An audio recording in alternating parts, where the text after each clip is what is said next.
Alright. Hey guys, Damian here. So today we're going to talk about movement part 2. So just building off of our conversation on last time, the email talking about basically foam rolling and breathing. Now we're going to talk about how we progress that by adding some stretching elements to it. Fortunately, Lola won't be present today because she's been acting them up and wouldn't be allow me to film this video without her getting in the way too much. So she's not here right now, which will allow us to get through this pretty quick. Awesome. So, last time we talked about a few things you want to mobilize. We want to talk about your adductors, your hip flexors, your external rotators, which are specifically your piriformis, your T-spine, your thoracic spine, and your lats. Okay. Once you finish foam rolling, any specific muscle groups that might be tight, you might need to then go stretch them. Right. Everyone's very different. Some people might be fine with the adductors. Some people need to stretch them. Some people might be fine with their T-spine. Some people need to roll them out versus stretch them, and some people need to breathe rather than stretch. So rather than getting too deep into it, we're just going to go through some of the stretches, going through those muscles. And if you have any questions, you know where to reach me. And everyone knows that if you feel anything specific tightness, reach out and then we can help figure it out. Okay, so let's start with your adductors, right? Adductors is one of the most important. That's right in the inner hips. Those connect to those lower back. And whole bunch of stuff with your pelvis that basically are very neglected. So let's say you roll them out and you still feel pretty tight. How do we mobilize them, right? I'm going to show you guys from the front. Key thing here is, let's say I'm getting to this position here with my leg out. This leg is kind of stable here. There's a straight line in the hip. I don't want to see you too far out or too far in. You're going to be right in the middle. From this position here, I want you to get neutral spine so we're not all the way flexed or all the way, let's say, extended or all the way flexed. You're going to be right in the middle. From here, once you're in that middle position, you're going to sit back. I want you to sit back, and once you sit back and rock back and forth, you're going to feel stretching those inner hips here, right here. From this position, if you want to progress it a little bit, making sure that you have everything tight, your back is nice and engaged, you're going to push down with the opposite arm. You're going to make sure the shoulder is not collapsing and keeping it nice and engaged. And from there, once you push down, you should feel your opposite lat a little bit on the side. So that also stretches your lat as you're stretching your adductor, right? For some people, you won't be able to get into the stretch, or you feel like you'll immediately feel like it's about to pop, or you feel like you can just sit back and feel nothing. With that, you might have to do foam rolling, you might have to do some breathing. That's a different aspect that you can get right into. So from there, we talk about your hip flexors, right? Your hip flexors are right in the front here. Key thing with that is making sure that you're using your hip flexors properly, and most of us, because we sit, they're overactivated, right? How do we stretch them? Key thing is getting in a good half kneel position and not making sure you crank too hard. So the key thing with a half kneel, sit here, one knee down, one leg up, and then move back so you guys can see me. Everything's in a straight line here. I'm not overly splayed with my ribs. My ribs are nice and down. From here, I have a little bit of a tuck under into my hips. Once I get that tuck under with my ribs down, I keep my chest up, everything nice and high, and I'm just gonna breathe, okay? Inhale from the nose, exhale from the mouth. From this position, you should feel a stretch right in the lower abs a little bit. Not too, right in the hip flexors, right in the lower ab. I don't wanna feel too much in the hip, right in the hip socket, because that means you're reaching too far. Now, there's a lot of different techniques you can do with tempo. Some people elevate their feet, some people do a million different things. The key thing here is just rocking back and forth in that position, breathing and feeling those hip flexors. If you need any more adjustments, like it's too extreme or you need to elevate your feet, I can help you out with that. Next comes your external rotators. External rotators, what are those? Those come from your hips. Those are usually your piriformis. Your piriformis is usually overworked because we're not using our proper glutes, aka our glute medius and our glute maximus, which we'll talk about a little bit later. If you guys have any questions, you know where to reach me on that. So how do we stretch that? The best way to stretch it is laying flat on our back. A lot of yogis, a lot of people that are over mobile, love to get into great pigeon, love seeing all this great movement, right? But does that mean we're actually feeling what we want, right? Sometimes it's just about slight mechanical adjustments.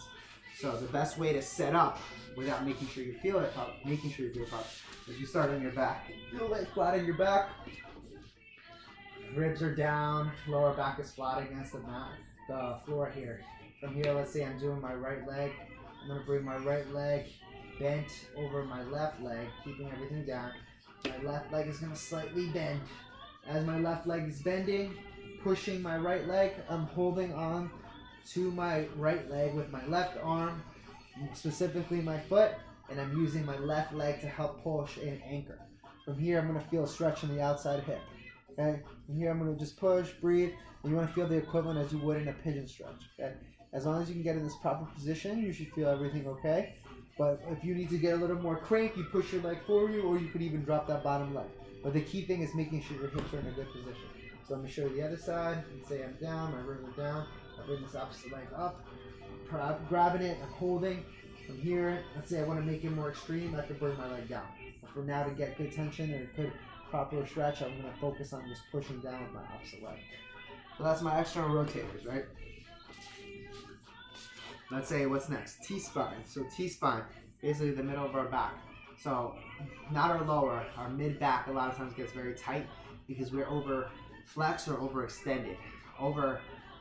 Overextension is a completely different conversation we're going to get into, and if anyone feels that, can talk a little bit more about that. Basically, that means you feel like your spine is already up and you're overly tall, if you will. Most people don't have that problem, but once that happens, you start feeling a little bit of tightness. Most people are overly flexed, which is like this because we're sitting on our computers, right? What does that mean is that we lack thoracic extension, basically being able to lift my shoulder up from my spine, not just doing it from here. So how do I stretch that a little bit? So let's say I'm on all fours here. A lot of you guys, I've shown you guys on the sideline. I'm not going to show that one right now because it's a little bit more complicated. But if you guys want to know how to do it, let me know.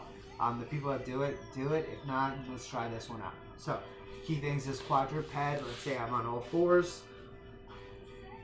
I got a little bit of a pelvic tuck under a little bit, so I'm basically to get me to neutral. I'm not anterior tilted. I'm not posterior tilted. I'm like right in the middle. From this position here, I make sure my shoulder blades are nice and engaged. I retract the shoulders a little bit, squeeze back, basically corkscrew a bit. From that position, let's say I'm gonna grab my right hand to do my right arm. Let's say I'm a little bit tight and it's very hard for me to do this. I would put my hand across my chest and grab my t-shirt, so it looks like this. From this position, I start a little bit internally rotated, almost looking at my opposite leg. Grab here, from here, get a little bit of breath. Inhale. Exhale. Almost like I'm grabbing my t-shirt and pulling me across. Trying to look at the sky. Feel my hips tucked under. 3, 2, 1. Back again. 3, 2, 1. Again. 3, 2, 1. Maintaining that pelvic tilt a little bit in the back to make sure that you can get a little more of that thoracic spine. If you go into extension, you're going to feel a little bit of your lower back. So try to make sure that you keep that pelvic tilt there a little bit, and then you can feel a real opening of your T-spine, which is basically, let's say, from behind me, right here and back. Okay, that's your T-spine. What about your lats, right? So we did your lats a little bit in your inner hips when we did your adductors. So like we said, if you feel comfortable with the inner hip stretch and want to progress it, you can then reach across and then you can get a good lat stretch. Let's say you're still kind of getting new to the whole stretching thing. I would start in a quadruped position, but get down, basically like, you know, in a child's pose, and from there we're going to reach. So I'll show you how to do that. So again, making sure our ribs are down. The key thing is not making sure we're overly splayed. If your ribs are splayed and basically scissored out, you're going to feel a lot of lower back tension or anything, or any other really compensating mechanisms that might come into play. So let's make sure your ribs are down. You're going to push down actively on the floor. That's going to activate your lats. So once your ribs are down, you're going to get your chest up. You're going to push down a little bit. 3, 2, 1. Let's say I want my left lat. I'm going to basically walk my body over to the right. So my right hand, my left hand, walk over, and I push down. 3, 2, 1. I want my other lat. Let's move on over to the left side, and I push down. 3, 2, 1. All right. Awesome. And that's your last stretch. So what about time on all this stuff, right? Time is going to be very specific for you. I personally don't like to stretch stuff more than 15 to 20 seconds. Some people like to do it for more than 30 to 60. If anything, I'd rather it be more dynamic. So it's very specific. So I can't tell you basically how many sets, but I would say try to do 1 to 2 for about 10 to 20 seconds of stretch. If you guys have any questions, you know where to reach me. The email basically I wrote today had to do a lot about programming also. So I give you guys some ideas of some at-home workouts or some equipment you can use. If you have any questions on how to do it on your own or how to progress it, let me know. You know where to find me. That's it for today. Thanks.